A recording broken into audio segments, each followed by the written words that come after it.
ഒരു പ്രാവശ്യം കൂടെ ഗ്രേസ് ടി വിയിൽ പ്രഭാത സന്ദേശവുമായി നിങ്ങളെ അഭിസംബോധന ചെയ്യാൻ ഇന്ന് രാവിലെയും പരിശുദ്ധ ആത്മാവ് നൽകിയ നല്ല അവസരത്തിനായി ഞാൻ ദൈവത്തിന് സ്തോത്രം ചെയ്യുകയാണ്. പിതാവാം ദൈവത്തിൻ്റെ സ്നേഹത്താൽ നിങ്ങളെല്ലാവരും അനുഗ്രഹിക്കപ്പെടട്ടെ, നിങ്ങൾ അഭിവൃദ്ധി പ്രാപിക്കട്ടെ, നന്മ പ്രാപിക്കട്ടെ. അതിനുപരിയായി ഒരു ദിവസം കൂടെ, ഒരു സ്റ്റെപ്പ് കൂടെ യേശുവിൻ്റെ കൂടെ വസിക്കാൻ, ജീവിപ്പാൻ കർത്താവ് നമുക്ക് അവസരം നൽകട്ടെ എന്ന് ആത്മാർത്ഥമായി നിങ്ങൾക്ക് വേണ്ടി പ്രാർത്ഥിക്കുകയാണ്. കർത്താവിൻ്റെ കൃപയാൽ നമ്മൾ ഈ രാവിലെയും കാണാൻ അവസരം കിട്ടി. നമ്മുടെ പ്രായത്തിൽ കൂടിയവരും കുറഞ്ഞവരും ഒക്കെ ഈ ലോകത്തിൽ നിന്ന് മാറ്റപ്പെട്ടു. അനേകർ കഷ്ടം അനുഭവിച്ചുകൊണ്ടിരിക്കുന്നു. എങ്കിലും ലോകത്തിൽ നിങ്ങൾക്ക് കഷ്ടമുണ്ട് എങ്കിലും ധൈര്യപ്പെടുവീൻ, ഞാൻ ലോകത്തെ ജയിച്ചിരിക്കുന്നു എന്ന് പറഞ്ഞ യേശു കർത്താവിൻ്റെ ആ കൃപയും ശക്തിയും നമ്മളെ ആയുസ്സോടും ആരോഗ്യത്തോടും ബലത്തോടും നിർത്തിയിരിക്കുന്നതിൽ ഞാൻ സന്തോഷിക്കുന്നു. കർത്താവിന് മഹത്വം അർപ്പിക്കുന്നു. എൻ്റെ പ്രിയപ്പെട്ടവരെ, കർത്താവ് നിങ്ങളെ അഭിവൃദ്ധിയോടുകൂടെ മുന്നോട്ട് കൊണ്ടുപോകട്ടെ എന്ന് ആത്മാർത്ഥമായി ഞാൻ സ്തോത്രം ചെയ്യുകയാണ്. നമ്മൾ കഴിഞ്ഞ ദിവസം യേശുവിൻ്റെ ആത്മാവിനാൽ നമ്മൾ പഠിച്ചത്, ചിന്തിച്ചു വന്നത്, ഈ ലോകത്തിൽ നിങ്ങൾക്ക് കഷ്ടമുണ്ട് എങ്കിലും യേശു പറഞ്ഞ വാക്ക് ധൈര്യപ്പെടുവീൻ, ഞാൻ ലോകത്തെ ജയിച്ചിരിക്കുന്നു എന്നുള്ളതാണ്. ലോകത്തെ ജയിച്ച ജയവീരനായ യേശു കർത്താവിൻ്റെ മക്കളാണ് നമ്മൾ. അതുകൊണ്ട് നമ്മളും ജയാളികളാണ്. നമ്മൾ ആരുടെയും കീഴിലല്ല, സാത്താൻ്റെ ആധിപത്യത്തിനകത്തല്ല നമ്മൾ കിടക്കുന്നത്. ആരെങ്കിലും നമുക്കെതിരെ ക്ഷുദ്രപ്രയോഗങ്ങളോ ആഭിചാരങ്ങളോ അങ്ങനെയുള്ള തന്ത്രങ്ങളൊക്കെ മെനഞ്ഞു വന്നാലും നമുക്ക് പേടിക്കേണ്ട കാര്യമില്ല. നമ്മൾ ക്രിസ്തുവിലാണ് വസിക്കുന്നത്. ക്രിസ്തുവിൽ വെളിപ്പാട് പ്രാപിച്ച മക്കൾക്കായി ഞാൻ സ്തോത്രം ചെയ്യുക. കഴിഞ്ഞ ദിവസങ്ങളിൽ യേശു നമ്മുടെ ഉള്ളിൽ വന്നാലുള്ള ഗുണങ്ങളെക്കുറിച്ച്, യേശു നമ്മുടെ ഉള്ളിൽ ഉണ്ടെങ്കിൽ നമ്മളിൽ നടക്കുന്ന മാറ്റങ്ങളെക്കുറിച്ച് ചിന്തിക്കാൻ കർത്താവിൻ്റെ സന്നിധിയിൽ നമുക്ക് അവസരം നൽകി. അത് ധാരാളം പ്രിയപ്പെട്ടവരെ ഉറപ്പിച്ചതും അവരെ ബലപ്പെടുത്തിയതും എന്നെ വിളിച്ച് പറയുന്നപ്പോൾ കർത്താവ് തന്ന ഒരു ദൂതാണ് ഇത് എന്നെനിക്ക് മനസ്സിലായി. ഇന്ന് രാവിലെയും എനിക്ക് തോന്നുന്നു ഈ വാക്യത്തിൽ നിൽക്കാൻ തുടങ്ങിയിട്ട് 5-ാമത്തെ ദിവസമാണെന്ന് തോന്നുന്നു. കഴിഞ്ഞ ദിവസങ്ങളിൽ ദൈവത്തിൻ്റെ ആത്മാവ് നമ്മോട് കൃത്യമായി യോഹന്നാൻ്റെ സുവിശേഷം 16-ാം അധ്യായം 33-ാം വാക്യം അടിസ്ഥാനപ്പെടുത്തി സംസാരിച്ചു കൊണ്ട് ഇരിക്കുകയായിരുന്നു. എത്ര പേർക്ക് കഴിഞ്ഞ ദിവസത്തെ മീറ്റിംഗ് അനുഗ്രഹമായെങ്കിൽ ഈ മെസ്സേജിൻ്റെ താഴെയുള്ള കമൻറ്റ് ബോക്സിൽ നിങ്ങൾ അത് എഴുതിയിടണം. നിങ്ങൾക്ക് അനുഗ്രഹമാണെങ്കിൽ, ഈ മെസ്സേജുകൾ നിങ്ങളുടെ ജീവിതത്തിൽ സ്പർശിക്കുന്നെങ്കിൽ നിങ്ങളുടെ സാക്ഷ്യങ്ങൾ, നിങ്ങളുടെ അനുഭവങ്ങൾ എഴുതിയിടണം. തീർച്ചയായും മറ്റുള്ളവർക്കും ഞങ്ങളുടെ മിനിസ്ട്രിക്കും അതൊരു അനുഗ്രഹമാണ്. കർത്താവ് നമ്മെ അനുഗ്രഹിക്കട്ടെ. ഇന്ന് നമുക്ക് ആ ചിന്തയിലേക്ക് നമുക്ക് വേഗം മടങ്ങി വരാം. നമ്മൾ പതിവ് പോലെ കഴിഞ്ഞ ദിവസങ്ങളിൽ വായിച്ച വാക്യം ഞാൻ ഒന്നുകൂടെ നിങ്ങളെ വായിച്ച് കേൾപ്പിക്കാം. യോഹന്നാൻ്റെ സുവിശേഷം 16-ാം അധ്യായം 33-ാമത്തെ വാക്യം. നിങ്ങൾക്ക് എന്നിൽ സമാധാനം ഉണ്ടാകേണ്ടതിന് ഇത് നിങ്ങളോട് സംസാരിക്കുന്നു. ലോകത്തിൽ നിങ്ങൾക്ക് കഷ്ടമുണ്ട് എങ്കിലും ധൈര്യപ്പെടുവീൻ, ഞാൻ ലോകത്തെ ജയിച്ചിരിക്കുന്നു എന്ന് പറഞ്ഞു. ആര് പറഞ്ഞു? യേശു കർത്താവ് പറഞ്ഞു. ആരോട് പറഞ്ഞു? തൻ്റെ ശിഷ്യന്മാരോട് പറഞ്ഞു. ഇന്നും ഈ വചനം നമ്മോട് പറഞ്ഞുകൊണ്ടിരിക്കുക. പുതിയ നിയമ വിശ്വാസിയായ നമ്മളോടും യേശു കർത്താവ് പറഞ്ഞുകൊണ്ടിരിക്കുകയാണ്, നിങ്ങൾക്ക് കഷ്ടമുണ്ടെങ്കിലും നിങ്ങൾ എന്ത് ചെയ്യണ്ട? ധൈര്യപ്പെടേണ്ട. ഞാൻ ഈ ലോകത്തെ, ഈ കഷ്ടതയെ, ഈ പരിഹാസത്തെ, നിന്നെ ഞാൻ ജയിച്ചു. അതുകൊണ്ട് ഞാൻ കല്ലറയെ പൊട്ടിച്ച് പുറത്തു വന്നത് ജയവീരനായിട്ടാണ്, തോറ്റവനായിട്ടല്ല. ഹേ മരണമേ, നിൻ്റെ ജയം എവിടെ? ഹേ മരണമേ, നിൻ്റെ വിഷമുള്ള എവിടെ എന്ന് കൊരിന്ത്യർ ലേഖനത്തിൽ പൗലോസ് എഴുതിയിരിക്കുന്ന പോലെ യേശു കർത്താവ് മരണത്തെ വെല്ലുവിളിച്ചുകൊണ്ട് ഉയർത്തെഴുന്നേറ്റു. ഇന്ന് നമ്മുടെ കർത്താവ് മരിച്ചിട്ടില്ല. പിന്നെ യായിറോസിൻ്റെ മകളെ കർത്താവ് ഉയർപ്പിച്ചിട്ടുണ്ട്. പക്ഷേ പിന്നീട് എപ്പോഴോ യൈറോസിൻ്റെ മകൾ മരിച്ചു. ലാസറിനെ കർത്താവ് ഉയർപ്പിച്ചിട്ടുണ്ട്, പക്ഷേ എപ്പോഴോ ലാസർ മരിച്ചു. നൈനിലെ വിധവയുടെ മകനെ യേശു കർത്താവ് ഉയർപ്പിച്ചു, പക്ഷേ എപ്പോഴോ ആ വ്യക്തിയും മരിച്ചു. ഇവരാരും ഇന്ന് ജീവനോടെ ഇരിപ്പില്ല. എന്നാൽ മരണത്തെ ജയിച്ച് ആദ്യഫലം എന്ന പോലെ മരണത്തെ ജയിച്ച് ഉയർത്തെഴുന്നേറ്റിട്ട് ഇന്നും മരിക്കാതെ, മരണം കൂടാതെ, മരണം തൊടാതെ ജീവിക്കുന്ന ഒരാളുണ്ടെങ്കിൽ അത് നസ്രയത്തിൽ ജനിച്ച, കന്യകയിൽ ജന്മമെടുത്ത, മറിയത്തിൻ്റെ മകനായി ഭൂമിയിൽ അവതരിച്ച, പരിശുദ്ധാത്മാവിനാൽ നിഴലിട്ട പിതാവാം ദൈവം, അതായത് പുത്രനായ ക്രിസ്തു. ക്രിസ്തു ഇന്നും മരിച്ചിട്ടില്ല. ക്രിസ്തു ജീവനോടെയാണ് സ്വർഗത്തിലേക്ക് എടുക്കപ്പെട്ടത്. അത് 120 പേർക്ക് ഒലിവുമലയിൽ വെച്ച് പ്രത്യക്ഷപ്പെട്ട് ആണ് സ്വർഗാരോഹണം ചെയ്തത്.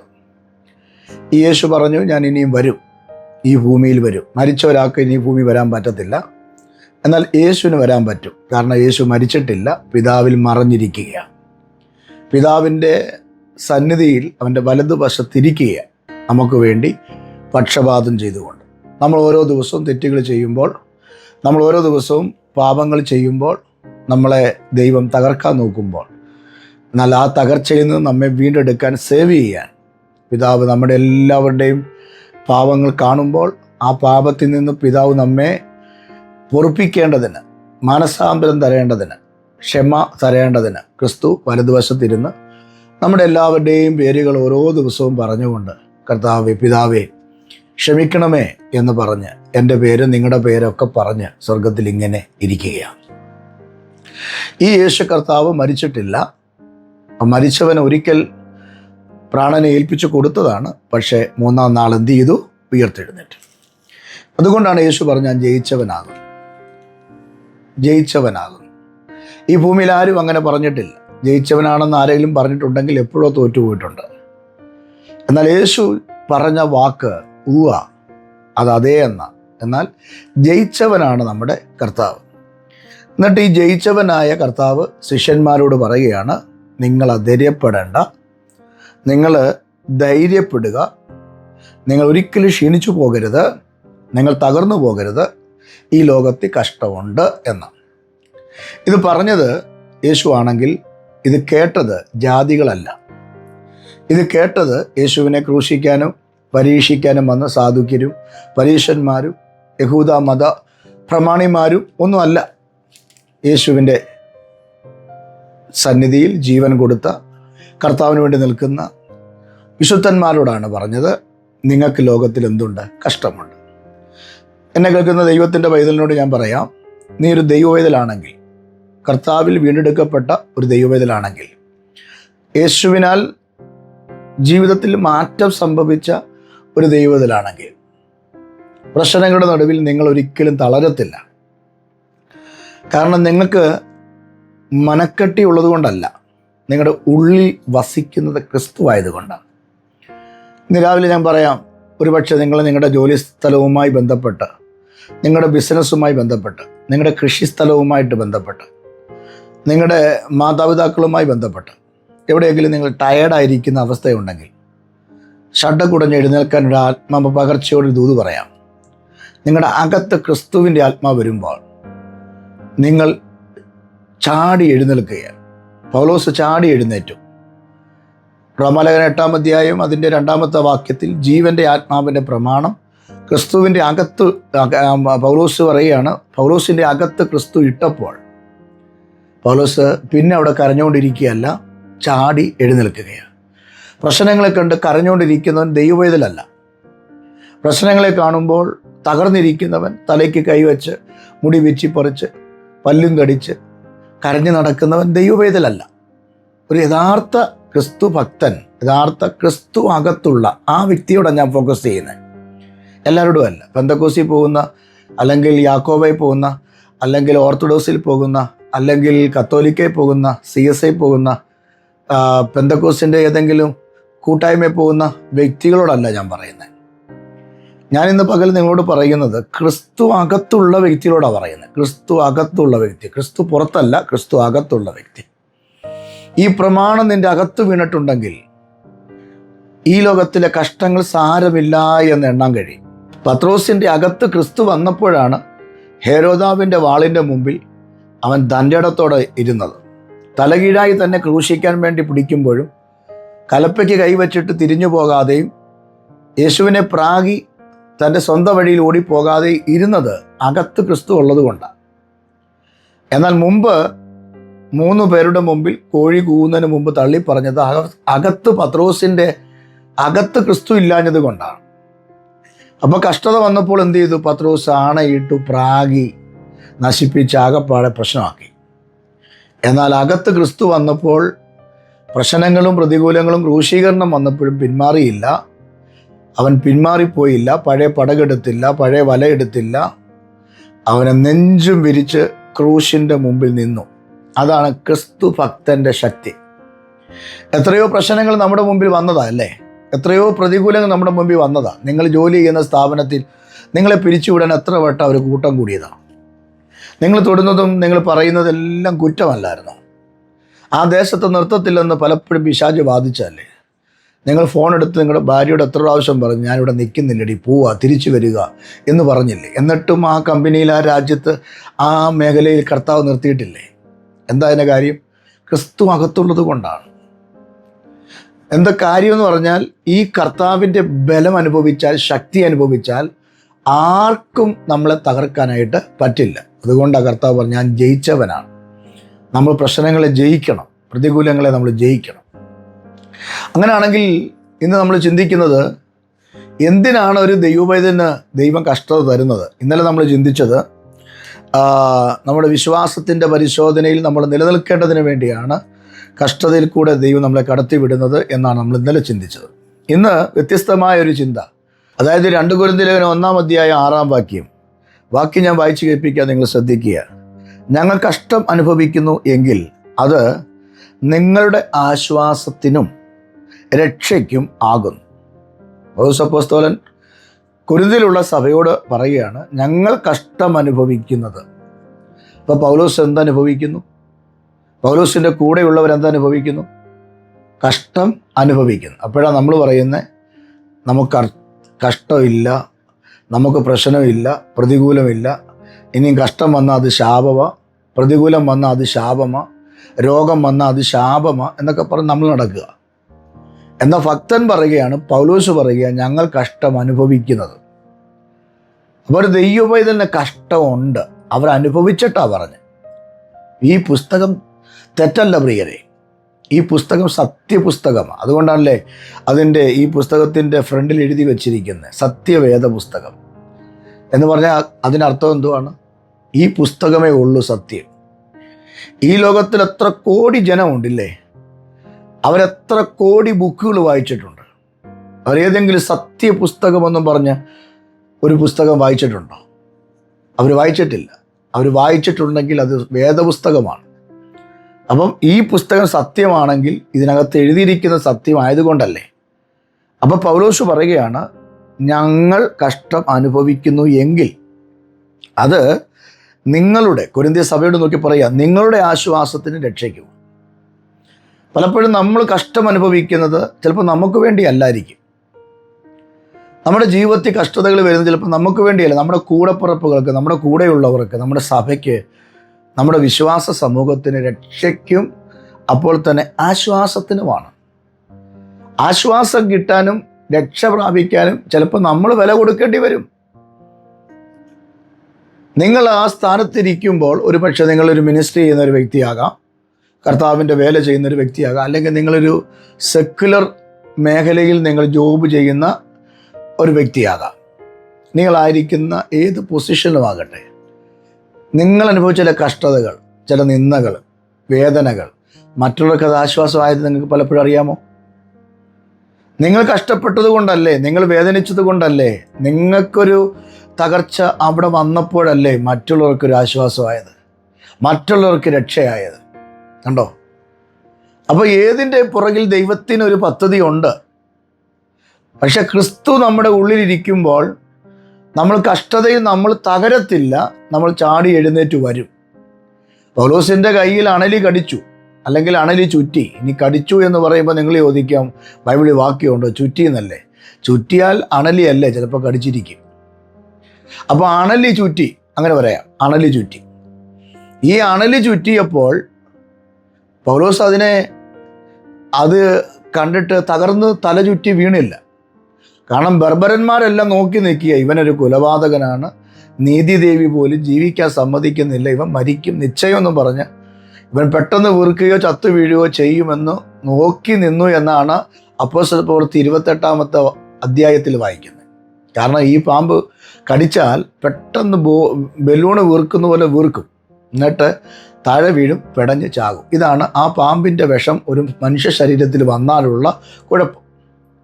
അപ്പോൾ ആ മാൾട്ടയിൽ, ആ മെലീത്തയിൽ അങ്ങനെ ഒരു പാമ്പുണ്ടായിരുന്നു. അനേകരെ കടിച്ചിട്ടുണ്ട്, അനേകര് പെട്ടെന്ന് വീർത്ത് ചത്തു വീഴുന്നത് ഈ ബർബരന്മാർ കണ്ടിട്ടുണ്ട്. അതുകൊണ്ട് പൗലോസ് വീഴുമെന്ന് നോക്കി നിൽക്കുക. പക്ഷെ പൗലോസ് എന്ത് ചെയ്തെന്ന് അറിയാമോ? തൻ്റെ കയ്യെ ചുറ്റിയ പാമ്പിനെ തീക്കകത്ത് കുടഞ്ഞു കളഞ്ഞു. തന്നെ തൊട്ടില്ല, തന്നെ നശിപ്പിച്ചില്ല, താൻ അതിനെ എന്ത് ചെയ്തു? കുടഞ്ഞു കളഞ്ഞു. തൻ്റെ കയ്യെ ചുറ്റിയതോ കയ്യെ കടിച്ചതോ എന്തുമാകട്ടെ, അതിനെ കുടഞ്ഞു കളഞ്ഞു. അത് തീക്കകത്ത് വീണു വെന്തുപോയി. അതാണ് ക്രിസ്തു ഭക്തൻ. പ്രശ്നങ്ങൾ വരുമ്പോൾ, അണലി ചുറ്റുമ്പോൾ, അല്ലെങ്കിൽ അണലി കടിക്കുമ്പോൾ തലചുറ്റി വീഴുന്നവനല്ല, എനിക്ക് ഗതി വന്നല്ലോ എന്ന് പറഞ്ഞ് നടക്കുന്നവനല്ല ക്രിസ്തു ഭക്തൻ. അതിനെ കുടഞ്ഞിടുന്ന അഭിഷേകം അവൻ്റെ മേലുണ്ട്. എത്ര വട്ടം നമ്മൾ കുടഞ്ഞിട്ടതാ പലതും. അല്ലെങ്കിൽ നമ്മൾ ഈ 2025 അവസാന മാസമായി ഡിസംബർ മാസം നമ്മൾ കാണുമായിരുന്നു. അയ്യോ, എത്ര പ്രശ്നങ്ങൾ നമുക്ക് മുമ്പേ വന്നതാ. സർപ്പം പത്തി വിടർത്തി നിൽക്കുന്ന പോലെ നമ്മുടെ ജീവിതത്തിൽ, നമ്മുടെ കുടുംബത്തിൽ എത്ര പ്രശ്നങ്ങൾ വന്നതാ. പക്ഷേ ഈ ആണ്ടിൻ്റെ അവസാനം വരെ നമ്മൾ നിലനിന്ന് നമ്മുടെ കഴിവല്ല പ്രിയരെ, നമ്മുടെ മിടുക്കല്ല പ്രിയരെ, നമ്മുടെ മേൽ പകർന്ന ക്രിസ്തുവിൻ്റെ ശക്തിയാണ്, ക്രിസ്തുവിൻ്റെ ആത്മാവാണ്. അതുകൊണ്ട് ഇവിടെ ദൈവത്തിൻ്റെ ആത്മാവ് പറയുകയാണ്, ഞങ്ങൾ കഷ്ടം അനുഭവിക്കുന്നു എങ്കിൽ അത് നിങ്ങൾക്ക് ആശ്വാസവും രക്ഷയും. മെലീത്തയെ സംബന്ധിച്ച്, മെലീത്തയിലുള്ള അല്ലെങ്കിൽ ഇന്നത്തെ മാൾട്ടയിലുള്ള അന്നത്തെ പാമ്പ് കടിച്ചാൽ പെട്ടെന്ന് വീർക്കും, ചത്തു വീഴും. അത് അവിടുത്തെ ഒരു ശാപം പോലെ കിടക്കുകയാണ്. പക്ഷെ പൗലോസ് ആ വിഷയത്തിൽ കഷ്ടപ്പെട്ടപ്പോൾ, പൗലോസിൻ്റെ കയ്യിൽ അത് ചുറ്റിയപ്പോൾ, അത് പൗലോസിന് നേട്ടം ഉണ്ടാകുന്നതിനേക്കാൾ കൂടുതൽ ആശ്വാസവും പൗലോസ് രക്ഷപ്പെടുന്നതിനേക്കാൾ കൂടുതൽ രക്ഷപ്പെട്ടതും ഞാൻ പറയുന്നു അത് മാൾട്ടക്കാർ തന്നെ, അല്ലെങ്കിൽ മെലീത്തക്കാർ തന്നെയാണ്. ഇന്നത്തെ മെലീത്തയാണല്ലോ അന്നത്തെ മെലീത്തയാണല്ലോ ഇന്നത്തെ മാൾട്ട. അപ്പം ആ ദേശക്കാർക്കാണ് ആശ്വാസമായത്, ആ ദേശക്കാർക്കാണ് രക്ഷയായത്. 2 കൊരിന്ത്യർ ലേഖനം 1-ാം അധ്യായം 6-ാം വാക്യം നിങ്ങൾ വായിക്കുക. അവിടെ പൗലോസ് പറഞ്ഞ അതേ ആശയം ഞാൻ അപ്പോസ്തല പ്രവൃത്തി 28-ാം അധ്യായത്തിൽ കൊണ്ടുവരികയാണ്. അപ്പോൾ പൗലോസിൻ്റെ കയ്യെ ചുറ്റിയത് പൗലോസിനേക്കാൾ ആശ്വാസവും പൗലോസിനേക്കാൾ രക്ഷയും കിട്ടിയത് ആ ദേശക്കാരാണ്. കാരണം പിന്നീട് ആ ശക്തി അവിടെ ഇല്ലായിരുന്നു. കാരണം പൗലോസ് അതിനെ കുടഞ്ഞ് തീയിലിട്ട് കഴിഞ്ഞപ്പോൾ ക്രിസ്തു ഉള്ളവൻ അതിനെ അമക്കിക്കളഞ്ഞു. ക്രിസ്തു ഉള്ളവൻ അതിനെ തീക്കകത്തേക്ക് കുടഞ്ഞിട്ട് കഴിഞ്ഞപ്പോൾ പിന്നെ ആ ദേശത്തെ ശാപം വന്നില്ല, പിന്നെ ആ ദേശത്തെ പാമ്പിൻ്റെ ശക്തി ഇല്ലായിരുന്നു. ആ ദേശം വിടുവിക്കപ്പെട്ടു. Praise the Lord. ആ ദേശത്തൊരു ദൈവിക പദ്ധതി വെളിപ്പെട്ടു. പിന്നീട് വായിക്കുമ്പോൾ കാണാൻ കഴിയുന്നൊരു ഉണർവുണ്ടാകുന്നു. എന്താ കാര്യം? അന്ന് അവൻ കഷ്ടപ്പെട്ടത്, കഷ്ടം സഹിച്ചത് ദേശത്തിനൊരു ആശ്വാസമായി. എൻ്റെ പ്രിയപ്പെട്ടവരെ, ഇന്ന് നിങ്ങൾ അനുഭവിക്കുന്ന ചില കഷ്ടതകളുണ്ടല്ലോ, അത് നിങ്ങളുടെ തകർച്ചയ്ക്കല്ല, നിങ്ങളുടെ വീട്ടിലുള്ള ചിലർക്ക് ആശ്വാസം കിട്ടാനും രക്ഷ പ്രാപിക്കാനുമാണ്. നിങ്ങളുടെ മക്കൾക്ക് ആശ്വാസം കിട്ടാൻ രക്ഷ പ്രാപിക്കാനുമാണ്. കഴിഞ്ഞ ഇടയ്ക്ക് ഒരു അങ്കിള് പ്രാർത്ഥിക്കാൻ വേണ്ടി എൻ്റെ അടുക്ക് വന്നപ്പോൾ പറഞ്ഞു, പാസ്റ്ററെ, മോളുടെ വിവാഹവുമായിട്ട് ബന്ധപ്പെട്ടാണ് പ്രാർത്ഥിക്കാൻ വന്നത്. അപ്പോൾ മോളുടെ വിവാഹം ഏകദേശമൊക്കെ ഉറച്ച് നല്ല നിലയിലായിരിക്കുക. അപ്പം ഈ അങ്കിൾ എന്നോട് പറഞ്ഞു, ഈ തൊടുന്ന പിടിക്കുന്ന എല്ലാം എൻ്റെ പാസ്റ്ററെ പ്രശ്നങ്ങളാണ്, എന്തോ ചെയ്താലും പ്രശ്നമാണ്. കഴിഞ്ഞ ദിവസം വണ്ടി ഇടിച്ചു, കഴിഞ്ഞ ദിവസം കൈ മുറിഞ്ഞു, കഴിഞ്ഞ ദിവസം വേറെ ചില പ്രയാസങ്ങളുണ്ടായി. ഇതൊക്കെ പറഞ്ഞിട്ട് പുള്ളിയുടെ കണ്ണ് നിറയുന്ന ഞാൻ കണ്ടു. ഞാൻ ആ മനുഷ്യനോട് പറഞ്ഞത് ഇങ്ങനെയാണ്, ഭാരപ്പെടേണ്ട, നിങ്ങൾക്കൊരു അനുഗ്രഹം ദൈവം വെച്ചിട്ടുണ്ട്. ആർക്കോ നിങ്ങളൊരു ആശ്വാസമാകാൻ പോവുകയാണ്. അത് പക്ഷെ നിങ്ങളുടെ തലമുറയ്ക്കായിരിക്കും. ആ ആശ്വാസം നിങ്ങളുടെ ജീവിതത്തിൽ വെളിപ്പെടുന്നതിന് മുമ്പ് പിശാച് അവൻ അമിത ബലമെടുത്ത് നിങ്ങളെ തകർക്കാൻ നോക്കും. നമ്മൾ പറയാറില്ലേ, ആളിക്കത്തുന്ന തീ എന്ത് ചെയ്യും? അണയും. അണയാനുള്ള തീ എന്ത് ചെയ്യും? ആളിക്കത്തും. അപ്പോൾ പ്രശ്നങ്ങൾ പലതും നിങ്ങളുടെ മുമ്പിൽ വരുമ്പോൾ അത് മറ്റുള്ളവർക്കൊരു ആശ്വാസമാകാനാണെങ്കിൽ നിങ്ങൾ സ്തോത്രം ചെയ്യണം. നിങ്ങൾ ആരാധിക്കുന്ന ആലയത്തിനകത്ത് നിങ്ങൾക്കൊരു പ്രശ്നം വരുന്നെങ്കിൽ അതിനർത്ഥം ആ ആലയത്തിൽ ആരാധിക്കുന്ന മറ്റാർക്കോ നിങ്ങളുടെ പ്രശ്ന നിമിത്തം ആശ്വാസം ഉണ്ടാകാൻ പോവുകയാണ്. അതിന് നിങ്ങൾ എന്ത് ചെയ്യണം? നിങ്ങൾ നിങ്ങളെ തന്നെ നോക്കി ശാപവാക്ക് പറഞ്ഞിരിക്കരുത്, നിങ്ങൾ ആമേൻ പറയണം. ഇനി ഓപ്പോസിറ്റ് കാര്യം കൂടെ പറയാം. അവർക്ക് ആശ്വാസം കിട്ടുമ്പോൾ നിങ്ങൾക്കും ആശ്വാസമാവും. ഇയ്യോബ് തൻ്റെ സ്നേഹിതന്മാർക്ക് വേണ്ടി പ്രാർത്ഥിച്ചപ്പോൾ ഇയ്യോബിൻ്റെ സ്ഥിതിക്കാണ് ആദ്യ വേദം വന്നത്. അപ്പോൾ ക്രിസ്തു അകത്തുള്ളവൻ്റെ ജീവിതത്തിൽ ക്രിസ്തുവിൻ്റെ ശക്തി വെളിപ്പെടുമ്പോൾ ഒരു പാമ്പിനും നിന്നെ ചുറ്റാൻ പറ്റത്തില്ല, ഒരു വിഷത്തിനും ഒരു വിഷക്കാരിക്കും നിന്നെ തകർക്കാൻ പറ്റത്തില്ല. ഏത് വിഷയം വന്നാലും നിങ്ങൾ ജയത്തോടെ ഇരിക്കും. അതുകൊണ്ടാണ് മർക്കോസിൻ്റെ സുവിശേഷം 16-ാം അധ്യായം 17-ാമത്തെ വാക്യത്തിൽ പാമ്പുകളെ തകർക്കുമെന്ന്, തേളുകളുടെ മേൽ ചവിട്ടും, പാമ്പുകളെയും തേളുകളെയും ചവിട്ടുവാനുള്ള അധികാരം, മരണകരമായി യാതൊന്ന് കുടിച്ചാലും നിനക്ക് ഹാനി വരില്ല. കണ്ടോ, മരണകരമായ യാതൊന്ന് കുടിച്ചാലും എന്ന് പറഞ്ഞ പോയിസൺ എടുത്ത് കുടിച്ചാലും നിനക്ക് എന്ത് ചെയ്യത്തില്ല? ഹാനി വരത്തില്ല. നിന്റെ അകത്ത് ക്രിസ്തുവുണ്ട്. വിഷം കുടിച്ചിട്ട് ഇന്നും ജീവിച്ചിരിക്കുന്ന ആളുകളെ എനിക്കറിയാം. ഇതൊന്നും ചുമ്മാ പറയുന്നതല്ല, ഇത്ര തെളിവുകൾ ഞാൻ തരാം. വിഷക്കാരി, അതായത് പാമ്പ് കടിച്ചിട്ട് ചാകാതെ ഇന്നും ഇരിക്കുന്ന ആളുകളെ എനിക്കറിയാം. കർത്താവിന് ദൈവത്തിൻ്റെ കരുതൽ അവരുടെ അകത്ത് വീണത് എനിക്കറിയാം. അയ്യത്ത് പുല്ല് എത്തിക്കൊണ്ടിരിക്കുമ്പോൾ പാമ്പ് കടിച്ചിട്ട് വീട്ടിൽ വന്ന് തുണി ചുറ്റി എണ്ണയൊഴിച്ച് പ്രാർത്ഥിച്ച് സൗഖ്യമായ അമ്മച്ചി എനിക്കറിയാം. ആശുപത്രി പോയില്ല, മെഡിസിൻ എടുത്തിട്ടില്ല. കർത്താവിന് കഴിയാത്ത ഒന്നുമില്ല. കൈ രണ്ടായിട്ട് ഒടിഞ്ഞിട്ട്, കൈയുടെ ഈ പത്തിക്ക് മുകളിലായിട്ട് രണ്ടായിട്ട് ഒടിഞ്ഞിട്ട് ആശുപത്രി പോകാതെ എണ്ണ പൂശി പ്രാർത്ഥിച്ച് തുണി ചുറ്റി ആ അസ്ഥി പിടിച്ചിട്ട് സ്വന്തമായിട്ട് ഭർത്താവും കൂടെ കൂടി കൈ പിടിച്ചിട്ടിട്ട് തുണി ചുറ്റി എണ്ണ ഒഴിച്ച് പ്രാർത്ഥിച്ച് ആ കൈ ഹീലായ ഒരമ്മച്ചി എൻ്റെ ചർച്ചിലുണ്ട്. കാരണം കർത്താവ് ഉണ്ടെങ്കിൽ സൗഖ്യം സംഭവിക്കും. ആ അമ്മച്ചി മെഡിസിൻ എടുക്കത്തില്ല, വർഷങ്ങളായി, ഒത്തിരി രോഗമുണ്ട്, ചർച്ചിൽ വരാൻ പറ്റത്തില്ല, വീട്ടിൽ ഇരിക്കുക. പക്ഷെ അമ്മച്ചി മെഡിസിൻ എടുക്കത്തില്ല. പല ആവശ്യം മുറിക്കകത്ത് വീണു. പ്രത്യാശയുള്ളൊരമ്മച്ചി.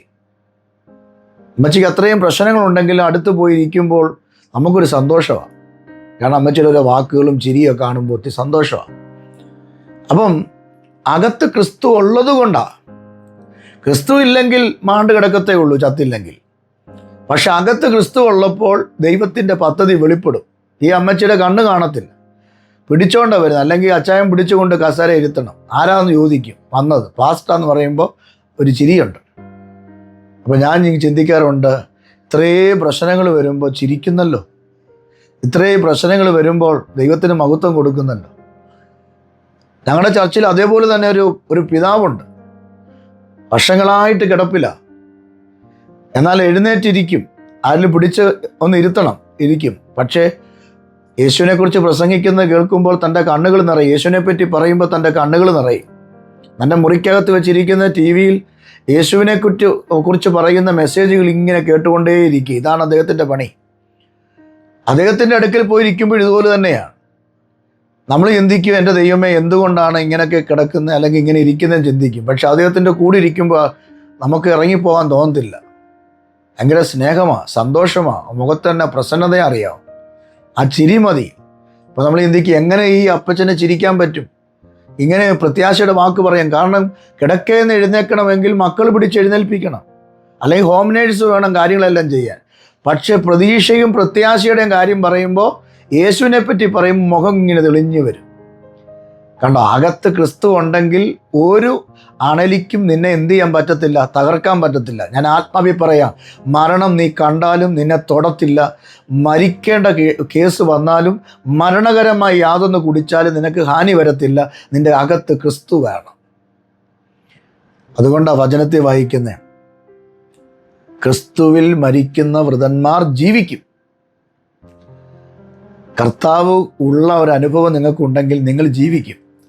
ഇപ്പം ഞാൻ ഇന്ന് മരിക്കുകയാണെങ്കിൽ, നാളെ മരിക്കുകയാണെങ്കിൽ അല്പകാലത്തേക്ക് എൻ്റെ വീട്ടുകാർക്കൊരു വേദന കാണും. പക്ഷേ എൻ്റെ മരണാനന്തരം ഞാൻ ജീവൻ വെക്കുന്നൊരു സമയമുണ്ട്. ഞാൻ ജീവിക്കും. ഞാൻ ഈ മണ്ണിനെയും വിണ്ണിനെയും വിട്ട് പറന്നു പോകുന്നൊരു സമയമുണ്ട്. എൻ്റെ ആത്മാവ് കർത്താവിൻ്റെ കൂടെ വസിക്കുന്നൊരു കാലമുണ്ട്, യുഗായുഗം. അതാണ് ക്രിസ്തു വെളിപ്പാട് നമ്മുടെ ഉള്ളിൽ വരുമ്പോൾ ഈ ലോകത്തിലെ കഷ്ടം നമുക്കൊന്നും അല്ല പ്രിയരെ.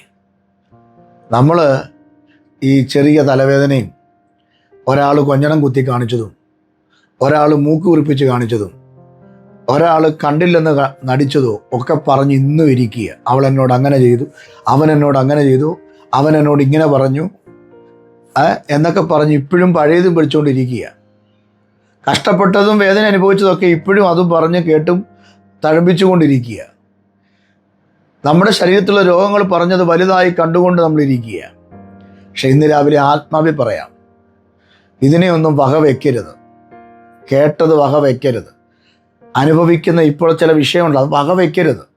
അതിനെ വലുതായിട്ട് കാണല്ലോ. പകരം യേശുവിനെ നീ വലുതായിട്ട് കാണാം. യേശുവിനെ നീ വലുതായിട്ട് കാണാം. യേശുവിനെ വലുതായിട്ട് കണ്ടാൽ പ്രതിസന്ധികൾക്കകത്ത് നിനക്ക് ജയിക്കാൻ കഴിയും. കാരണം യേശു എന്നോട് പറഞ്ഞിട്ടുണ്ട്, പറയണം, ഈ ലോകത്തിൽ കഷ്ടമുണ്ടെന്ന്. ഞാൻ ധൈര്യപ്പെടാൻ എൻ്റെ യേശു എന്നോട് പറഞ്ഞിട്ടുണ്ടെന്ന്. ഇന്ന് രാവിലെ ഈ സന്ദേശം കേൾക്കുന്ന പ്രിയപ്പെട്ടോട് ഞാൻ പറയാം, നിങ്ങളുടെ വീടിനകത്ത് എത്ര അനർത്ഥങ്ങൾ നിലനിന്നാലും യേശു നിൻ്റെ അകത്തുണ്ടെങ്കിൽ നീ തകരത്തില്ല. എനിക്ക് തോന്നുന്നു കഴിഞ്ഞ വർഷമാണെന്ന്, 1 വർഷമായി എന്ന് തോന്നുന്നു, ഒരു ഫാമിലി പ്രാർത്ഥിക്കാൻ വേണ്ടി വന്നതൊരു അമ്മയും മകനും കൂടെ പ്രാർത്ഥിക്കാൻ വന്നപ്പോൾ പറഞ്ഞ വിഷയം, അവരുടെ പ്രാർത്ഥനാ വിഷയം ഇതാണ്. മോൻ ഗൾഫിലാണ്, സൗദി അറേബ്യയിലാണ് ജോലി ചെയ്യുന്നത്. അവൻ നാട്ടിൽ വന്നപ്പോൾ അവനെ കൊണ്ട് വന്നതാണ്. ഈ അമ്മയുടെ പ്രാർത്ഥനാ വിഷയം ഇവൻ കല്യാണം കഴിക്കുന്ന വിഷയമോ ജോലിക്ക് പ്രൊമോഷൻ കിട്ടുന്ന സാലറി വർദ്ധിപ്പിക്കുന്ന വിഷയമൊന്നും അല്ല. അമ്മ പ്രാർത്ഥിക്കാനായിട്ട് ഇവനെ കൊണ്ടുവന്നേ. അവനെ പ്രാർത്ഥിക്കാൻ കൊണ്ടുവന്ന വിഷയം എന്താണെന്ന് ചോദിച്ചാൽ, അപ്പൻ 44-ാമത്തെ വയസ്സിൽ അപ്പൻ മരിച്ചു. ഇവൻ്റെ അപ്പൻ്റെ അപ്പൻ 44-ാമത്തെ വയസ്സിൽ മരിച്ചു. അപ്പോൾ 2 മരണം ഈ 44 ഏജിൽ സംഭവിച്ചു. അപ്പനും മരിച്ചു, അപ്പൻ്റെ അപ്പനും മരിച്ചു. ഇവന് 44 ആകാൻ ഇനി 1 വർഷം കൂടെ ഉള്ളൂ. 1 വർഷം ഇല്ല.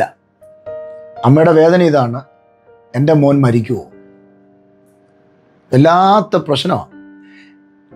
വല്യപ്പൻ മരിച്ചു 44-ാം വയസ്സിൽ, അപ്പൻ മരിച്ചു 44-ാമത്തെ വയസ്സിൽ, ഇവനും 44-ാമത്തെ വയസ്സിൽ മരിക്കുമോ? അമ്മയുടെ വേദനയാണ്. എന്നോട് പറഞ്ഞു, പാസ്റ്ററെ പ്രാർത്ഥിക്കണം, എനിക്ക് ഉള്ളിൽ ഭയമാ, പേടിയാ, അവൻ മരിക്കുമോ? ഞാൻ ഈ കഴിഞ്ഞ ദിവസം ആ ആൻറ്റിയെ കണ്ടപ്പോൾ ഞാൻ ചോദിച്ചു, മോനെന്തിയെ? പാസ്റ്റർ സുഖമായിട്ടിരിക്കുന്നു, അവനെ കല്യാണമൊക്കെ നടക്കുന്നില്ല, അങ്ങനൊരു വിഷമമുണ്ട്, എങ്കിലും ആലോചനയൊക്കെ വരുന്നുണ്ട്, അടുത്ത പ്രാവശ്യം അവധിക്ക് വരുമ്പോൾ അവനെ കല്യാണം കഴിപ്പിക്കണമെന്ന് ആഗ്രഹം, പാസ്റ്റർ പ്രാർത്ഥിക്കണമെന്ന് പറഞ്ഞു. അപ്പോൾ ഞാൻ ജീവിച്ചിരിപ്പുണ്ടോ എന്ന് ചോദിക്കുന്നത് ശരിയല്ലല്ലോ. ഞാൻ അവരോട് ചോദിച്ചു, മോൻ ആരോഗ്യത്തോടെ ഇരിക്കുന്നോ? അപ്പോൾ ആ ചോദ്യത്തിൻ്റെ അർത്ഥം ആൻറ്റിക്ക് പിടികിട്ടി. ആൻറ്റി ഒരു ചിരിയോടുകൂടെ എന്നോട് പറഞ്ഞു, പാസ്റ്റർ 44 കഴിഞ്ഞു. ഞാൻ അന്ന് അവരോട് പറഞ്ഞൊരു കാര്യമുണ്ട്, നിങ്ങളുടെ ഉള്ളിൽ ഈ പഴയ ശാപവും ഇത്ര വയസ്സിൽ നിൻ്റെ അപ്പനും വല്യപ്പനും മരിച്ചത് വെച്ച് ഇരിക്കാതെ പകരം ക്രിസ്തുവിനെ നിൻ്റെ അകത്ത് കൊണ്ടുവാ. അകത്ത് യേശു ഉണ്ടെങ്കിൽ നിൻ്റെ പ്രായത്തിൽ 44-ാം വയസ്സിൽ നീ മരിക്കത്തില്ല, ജീവിച്ചിരുന്ന് ദൈവത്തിൻ്റെ മഹത്വം കാണുമെന്ന് വേദപുസ്തകം പറയുന്നെന്ന് പറഞ്ഞു. ഞാൻ ആൻറ്റിയോട് അന്ന് കഴിഞ്ഞ ദിവസം ഞാനിങ്ങനെ പറഞ്ഞു, ആൻറ്റി, നമുക്ക് വേണ്ടി കർത്താവ് ക്രൂശിൽ മരിച്ചു കഴിഞ്ഞു. നമ്മുടെ മരണവും നമ്മുടെ ശാപവും നമ്മുടെ രോഗവും ഒക്കെ കർത്താവ് ഏറ്റെടുത്തു. അതുകൊണ്ട് ഈ പാരമ്പര്യ ശാപമൊന്നും നമ്മുടെ തലമുറ എന്ത് ഏക്കത്തില്ല. പക്ഷെ നമ്മൾ ചെയ്യേണ്ട ഒരു കാര്യമുണ്ട്, കർത്താവിനെ വിട്ട് ക്രിസ്തുവിനെ വിട്ട് എന്ത് ചെയ്യരുത്, ഇടത്തോട്ടോ വലത്തോട്ടോ പോകരുത്. ക്രിസ്തു നമ്മുടെ കൂടെ ഉണ്ടെങ്കിൽ ഈ ലോകത്തെ നമ്മൾ ജയിക്കും. Praise the Lord. ക്രിസ്തു നമ്മളിൽ ഉള്ളിലുണ്ടെങ്കിൽ നമ്മൾ പ്രതിസന്ധികളെ തരണം ചെയ്യും. അങ്ങനെയാണെങ്കിൽ നമ്മുടെ ജീവിതത്തിൽ കഷ്ടത വരുമ്പോൾ നമ്മൾ എന്ത് ചെയ്യരുത്, ഭാരപ്പെടരുത്. അത് ആശ്വാസത്തിനാണ്, അത് രക്ഷയ്ക്കാണ്. അത് രക്ഷയ്ക്കാണ്. വേദപുസ്തകത്തിനകത്ത് ഒരു വാക്യം കൂടെ ഞാൻ പറയാം. നമുക്കൊരു പ്രത്യാശ വേണം. റോമാലേഖനം 8-ാം അധ്യായം അതിൻ്റെ 18-ാമത്തെ വാക്യം ഇങ്ങനെയാണ്. നമ്മുടെ പ്രത്യാശ എന്താണ്? നമ്മുടെ പ്രത്യാശ നമ്മിൽ വെളിപ്പെടുവാനുള്ള തേജസ് വിചാരിച്ചാൽ ഈ കാലത്തിലെ കഷ്ടം സാരമില്ല എന്ന് ഞാൻ എണ്ണുന്നു. കണ്ടോ? പൗലോസ് പറയാണ്, നമ്മളിൽ വെളിപ്പെടുവാനുള്ള തേജസ് വിചാരിച്ചാൽ. തേജസ് ആരാ? കർത്താവാണ്. നമ്മളിൽ കർത്താവ് വെളിപ്പെടുമ്പോൾ, കർത്താവ് നമ്മളിൽ വരുമ്പോൾ ഈ കാലത്തിലെ കഷ്ടം എന്ന് പറഞ്ഞാൽ എന്തുവാ? കഴിഞ്ഞു പോയതാണോ? അല്ല. വരാനിരിക്കുന്നതാണോ? അല്ല. ഇപ്പോൾ നമ്മൾ അനുഭവിച്ചു കൊണ്ടിരിക്കുന്ന ഈ കാലത്തിലെ കഷ്ടം. ഈ കാലത്ത് നിങ്ങൾ ഏതൊക്കെ കഷ്ടം അനുഭവിക്കുന്നത്? ഏതൊക്കെ വേദനയാണ് നിങ്ങൾ അനുഭവിക്കുന്നത്? നിങ്ങളോട് എന്ന് പറഞ്ഞു, നിങ്ങൾ ഏതൊക്കെ വേദനയെ കൂടാ പോകുന്നേ? കേട്ടു നോക്കിക്കേ, നിങ്ങൾ ഏത് വേദനയെ കൂടാ പോകുന്നേ? ചിലപ്പോൾ ആ വേദന നിങ്ങൾക്ക് താങ്ങാൻ കഴിയാത്തതായിരിക്കും. മരണം പോലും നിങ്ങളുടെ മുമ്പിൽ കണ്ടെന്ന് വന്നേക്കാം. ആത്മഹത്യ ചെയ്തേക്കാമെന്ന് പിശാച് പലപ്പോഴും നിന്റെ കാതിൽ പറഞ്ഞു കാണും. പക്ഷെ ഇന്ന് പകൽ കർത്താവിൻ്റെ ആത്മ പറയുക, ഒരു ദൈവ പൈതലാണ് നീ എങ്കിൽ നിന്നിൽ വെളിപ്പെടാനുള്ളൊരു തേജസ് ഉണ്ട്. ആ പ്രത്യാശ കൈവിടരുത്. ആ തേജസ് ആ ക്രിസ്തു നമ്മുടെ ഉള്ളിൽ വെളിപ്പെട്ടാൽ ഈ കാലത്തിലെ കഷ്ടങ്ങൾ സാരമില്ലെന്ന് പൗലോസ് എണ്ണുകയാണ്. അപ്പോൾ ഈ കാലത്തിലെ കഷ്ടം സാരമില്ല എന്ന് നമുക്ക് കാണണമെങ്കിൽ ആ തേജസ്സിൻ്റെ ദൈവം നമ്മുടെ ഉള്ളിൽ വരണം. ആ തേജസ് നമ്മൾ പ്രാപിക്കണം. യേശുവിനെ നമ്മൾ പ്രാപിക്കുന്നെങ്കിൽ, യേശുവിനെ നമ്മൾ സ്വീകരിക്കുന്നെങ്കിൽ, യേശുവിന് വേണ്ടി ജീവിതം സമർപ്പിക്കുന്നെങ്കിൽ, എൻ്റെ പ്രിയരെ, എൻ്റെ കൂടപ്പിറപ്പേ, പരിശുദ്ധാത്മാവിൽ ഞാൻ പറയാം, ഇതൊന്നും സാരമില്ലെന്നേ. പൗലോസ് അതിനെ ചപ്പും ചവറുമെന്ന് എണ്ണിയെന്ന. നമ്മൾ ചപ്പും ചവറുമായിട്ട് എണ്ണണം. എന്നിട്ട് കൂളായിട്ട് നടക്കണം. കഷ്ടത വരുമ്പോഴും പ്രശ്നങ്ങൾ വരുമ്പോഴും പുഞ്ചിരിയോടെ മറ്റുള്ളവരോട് പറയണം, കർത്താവ് നിങ്ങളെ വിടുവിക്കുമെന്ന് പറയണം. നമുക്ക് കഷ്ടത വരുമ്പോഴും മറ്റുള്ളവരെ ആശ്വസിപ്പിക്കാനും മറ്റുള്ളവരെ രക്ഷിക്കാനുമാണെന്ന 2 കൊരിന്ത്യർ 1:6 നമ്മൾ വായിച്ചത്. അപ്പോൾ നമ്മുടെ ജീവിതത്തിൽ കഷ്ടത അവിടെ കിടക്കട്ടെ, നമ്മുടെ പ്രശ്നങ്ങൾ അവിടെ കിടക്കട്ടെ. നമുക്ക് മറ്റുള്ളവരെ ആശ്വസിപ്പിക്കാം, മറ്റുള്ളവരെ രക്ഷിക്കാം.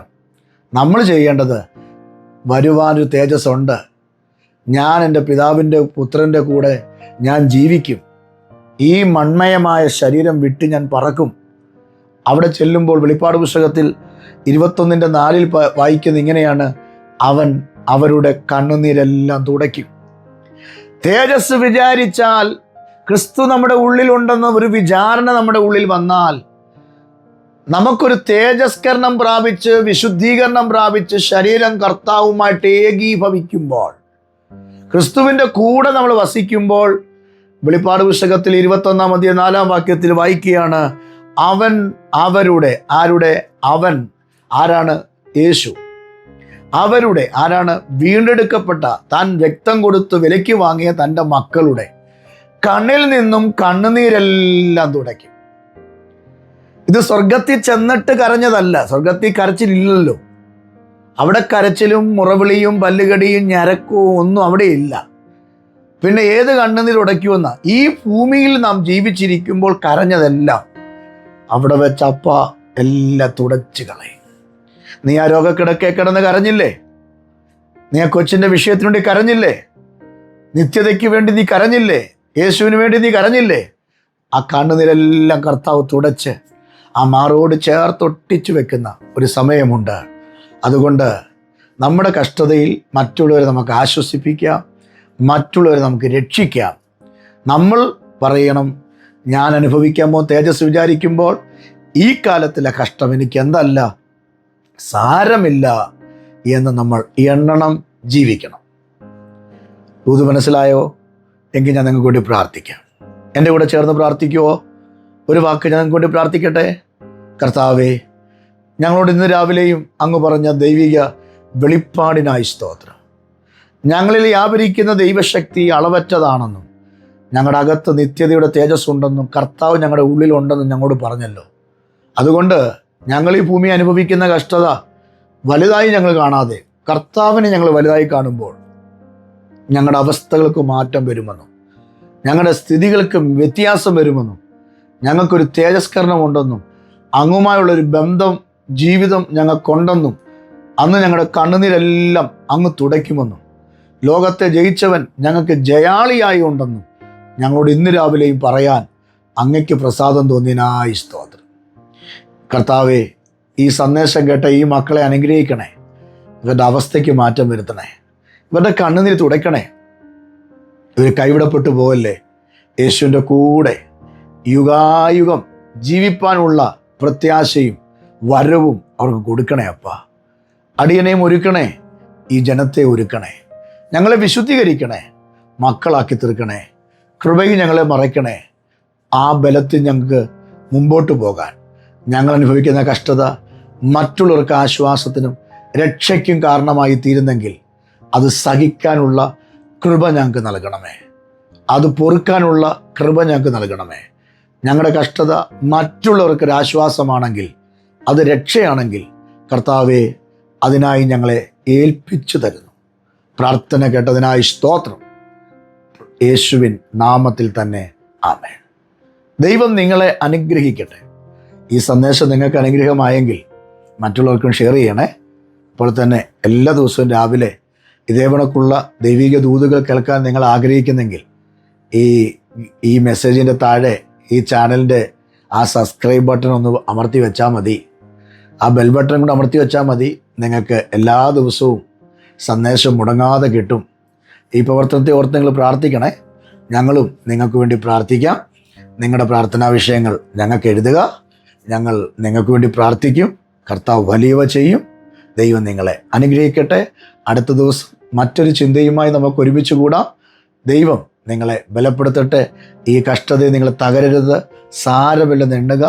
യേശുവിനെ വലുതായിട്ട് കാണുക. നിങ്ങൾ ജയിക്കും. കാരണം നമ്മൾ ജയവീരൻ്റെ മക്കളാണ്. പ്രിയരെ, യേശുക്രിസ്തുവിൻ്റെ നിസ്തുല്യ നാമത്തിൽ വന്ദനം. നിങ്ങൾ അറിഞ്ഞോ? കോട്ടയം വാകത്താനം ഞാലിയാങ്കുഴി ബസ് സ്റ്റാൻഡിനടുത്തുള്ള ടാബർനാക്കൽ ചർച്ചിൽ ഈ മാസം 22 മുതൽ 31 വരെ വിടുതലും ശുശ്രൂഷയും വചനധ്യാനവും നടക്കുകയാണ്. എല്ലാ ദിവസവും രാവിലെ 10:30 മുതൽ 1 മണി വരെയും, ഉച്ച കഴിഞ്ഞ് 3 മുതൽ 4 വരെയും, വൈകിട്ട് 7 മുതൽ 9 വരെയുമാണ് നമ്മുടെ മീറ്റിംഗ് നടക്കുന്നത്. ഈ തലമുറയിൽ യേശു ശക്തമായി ഉപയോഗിക്കുന്ന അഭിഷിക്തന്മാരാണ് ഓരോ ദിവസവും നിങ്ങൾക്കായി ശുശ്രൂഷിക്കുന്നത്. ദൈവവചന ധ്യാനം നടത്തുകയും രോഗികൾക്കായി പ്രത്യേകം പ്രാർത്ഥിക്കുകയും ചെയ്യുന്നു. സ്വർഗം ചാഞ്ഞിറങ്ങി വരുന്ന ആരാധന ഗീതങ്ങൾ, പ്രൈസ് ആൻഡ് വർഷിപ്പുകൾ. തീർച്ചയായും ഇത് നിങ്ങളുടെ ജീവിതത്തിൽ ഒരു അനുഗ്രഹത്തിൻ്റെ നാഴികക്കല്ലായിരിക്കും. ഈ വർഷത്തിൽ പ്രാപിക്കാതെ പോയ സകല നന്മകളും തിടുക്കത്തോടെ യേശു നമുക്ക് വേണ്ടി ചെയ്യും. നമ്മൾ ഒരുമിച്ച് പ്രാർത്ഥിക്കുമ്പോൾ അത്ഭുതങ്ങൾ സംഭവിക്കും. നിങ്ങളുടെ കണ്ണുനീർ യേശു തുടയ്ക്കും. വരിക, സംബന്ധിക്കുക, നമുക്കൊരുമിച്ച് പ്രാർത്ഥിക്കാം. യേശുവിനുള്ള സകല നിറവുകളും നിങ്ങളുടെ ജീവിതത്തിൽ സംഭവിക്കട്ടെ. ടാബർനാക്കൽ ചർച്ച ഒരുക്കുന്ന ഈ വിടുതലും ശുശ്രൂഷ നിങ്ങളുടെ ചരിത്രം മാറ്റുന്ന ദിവസമായിരിക്കും. ഞങ്ങൾ നിങ്ങൾക്ക് വേണ്ടി പ്രാർത്ഥിക്കാം. ദൈവം നിങ്ങളെ അനുഗ്രഹിക്കുമാറാകട്ടെ.